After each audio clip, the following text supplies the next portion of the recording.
আজান চলাকালীন সময় সেহরি খাওয়া যাবে কিনা, বা সেহরি খাচ্ছেন এমন তো অবস্থায় যদি আজান হয়ে যায় তাহলে আপনার করণীয়টা কি হবে? আপনি কি খাওয়া বাদ দিবেন নাকি আপনার খাওয়াটা চালিয়ে যাবেন? এই প্রশ্নটা আমাদের কাছে অনেকেই করে থাকে যে হুজুর আজান হয়ে যাচ্ছে, এমন তো অবস্থায় আমার প্লেটে এখনো খাবার আছে, আমার হাতে গ্লাস আছে, আমি এখন এই খাবারটা খাবো, পানিটা খাবো, নাকি আমি এখানে স্টপ করে দিয়ে আমি রোজা রাখা শুরু করে দেবো, আমি আর খাবো না? এই প্রশ্নটা আমাদের মাঝে অনেকেই করে থাকেন। আল্লাহ রাসূল সাল্লাল্লাহু আলাইহি ওয়াসাল্লাম আমাদেরকে একাধিক হাদিসের মধ্যে এই বিষয়গুলো আমাদেরকে জানিয়ে দিয়েছেন। যেমন আম্মা জান আয়েশা রাদিয়াল্লাহু তাআলা আনহা থেকে একটি হাদিস বর্ণনা করা রয়েছে। আম্মা জান আয়েশা রাদিয়াল্লাহু তাআলা বলছেন, তোমরা বেলালের আজান শোনার পরে খাবার চালিয়ে যাবে, বেলালের আজান শোনার পরেও তোমরা খাবার চালিয়ে যাবে যতক্ষণ না পর্যন্ত তোমরা উম্মে মাকতুমের আজানটা না শুনতে পাও। মানে হযরত বেলাল রাদিয়াল্লাহু তাআলা আনহু যখন আজান দিতেন তখন মানুষগুলোকে জাগানোর জন্য, সাহরি খাওয়ানোর জন্য, মানুষগুলোকে ঘুম থেকে জাগ্রত করার জন্য তিনি আজান দিতেন।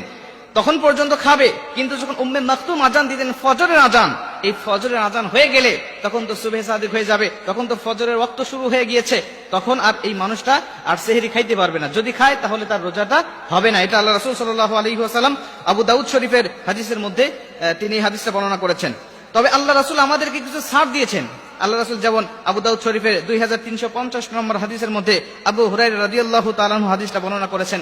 তিনি বলছেন, আল্লাহ রাসূল সাল্লাল্লাহু আলাইহি ওয়াসাল্লাম বলে দিয়েছেন যে যদি তোমরা আজান চলাকালীন সময় তোমরা খাচ্ছ, তোমাদের খাইতে খাইতে হঠাৎ আজান শুরু হয়ে গেছে কিন্তু তোমার হাতের পেয়ালায় পানি এখনো আছে, তুমি পানি খাইতেছিলে কিন্তু অবশিষ্ট পানি এখনো আছে, তাহলে তুমি এই অবশিষ্ট পানিটুকু না রেখে তুমি পানিটুকু পূর্ণ খেয়ে নাও।